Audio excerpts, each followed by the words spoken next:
What's up guys, Coach Hayden here with Steel Strength Training, and in this video we're going to be doing a lot of myth busting today around the subject of carbohydrates. We often hear that they're bad or that they cause weight gain or all these other negative things, but we're going to be analyzing this question a little bit carefully, think about some of the presuppositions that might come behind the belief that carbs are bad, and we're going to break down in 3 major points why you don't need to be afraid of carbohydrates. The first is more of a general overview of how we think about food. And we need to think about the difference between calories and macronutrients or macros. With calories, what we're thinking about is energy. And calories is just a unit of that energy. It's a way of measuring how much energy is being taken into the body in the form of food and the amount of energy that is being burned or that is coming out of the body through activity and just through the fact of existing. There's energy costs with all of that. And when we balance that equation, we get the best idea about what's going on with body weight, body composition, and all of those other things. Macros, on the other hand, are sources of calories. So, like I said earlier, calories are just a source of energy, and they're a unit of measurement in terms of energy. Macros are sources of where we're getting that energy from. And typically when we think about the diet, we think of 3 different categories of macronutrients. Protein is usually number 1, and we talk about this all the time here at Steel. It is going to give you the best bang for your buck in terms of letting you put on lots of lean body mass, lots of muscle. It can help make you more full or keep you fuller for longer, which can help with consuming overall less calories. So it has lots of great benefits there. Carbohydrates also do have a function in terms of your diet. It can give you energy storages before a workout, for example. It can do similar things throughout the course of the day. Fats can also do similar thing with energy, but they can also help with controlling your hormonal functions. So all 3 of these macronutrients are great to put in your diet. Now the question around carbohydrates is that oftentimes people think of certain foods and they think donuts are bad, pizza is bad, french fries are bad.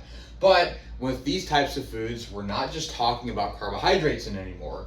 And that's why, secondly, we have to think about all of this in terms of the foods that we eat, not necessarily the macros, because it's all fine and good if we think about calories and macros and all this really nitpicky stuff, but we're not really dealing with the types of foods that regular people eat on a daily basis. And that's why we have to think about those foods that I just mentioned, not just the macros. Because, for example, let's take a donut. Yeah, there's some carbohydrates in there. You got flour and probably some sugar, but there are also some other things that make this a little bit harder to budget for in your diet, such as fats, the butter, the types of glazes that you put on your donuts, that really tasty stuff. That can add up calories, which can then have a larger impact on your weight loss goals. Not that you can't eat a donut, but if you have lots of foods that have this type of composition, it can make things a lot more difficult. So we're not just talking about carbs anymore. We've expanded the subject to other types of macronutrients, which are usually higher in calories, make foods very hyperpalatable and easy to overconsume. So there's more nuance behind this subject than just the carbohydrates. But while we're on that point, let's talk about 2 major arguments that you hear a lot in the anti-carbohydrate camp, which is insulin and inflammation. With insulin in particular, we're not really going to get into the details of diabetics, for example, who have to consider carbohydrate consumption and all of that in detail. That is a conversation for you and your primary healthcare provider.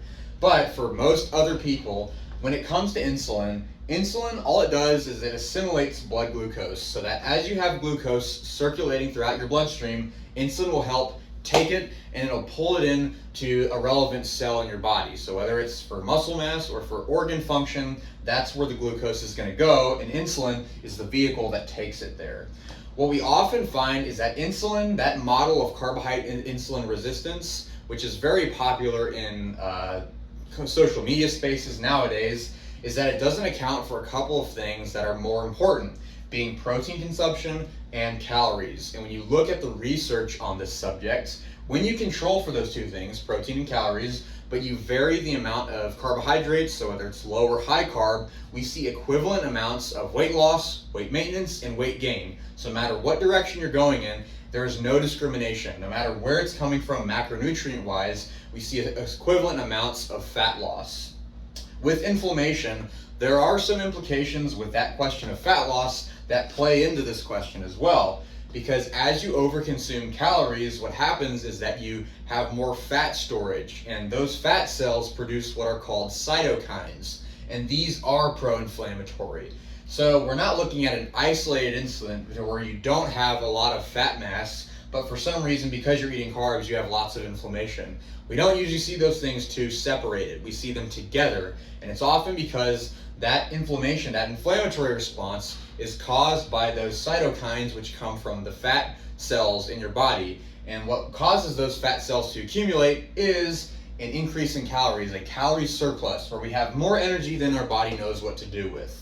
So this just shows you that carbs is not the whole picture. All these things that we talk about here that are usually demonized for causing problems is not just because of carbohydrates, but because of your overall habits, the fact that we eat real foods, and that there's more going on with the foods that you eat than simply the carbohydrates. There's more to it than meets the eye.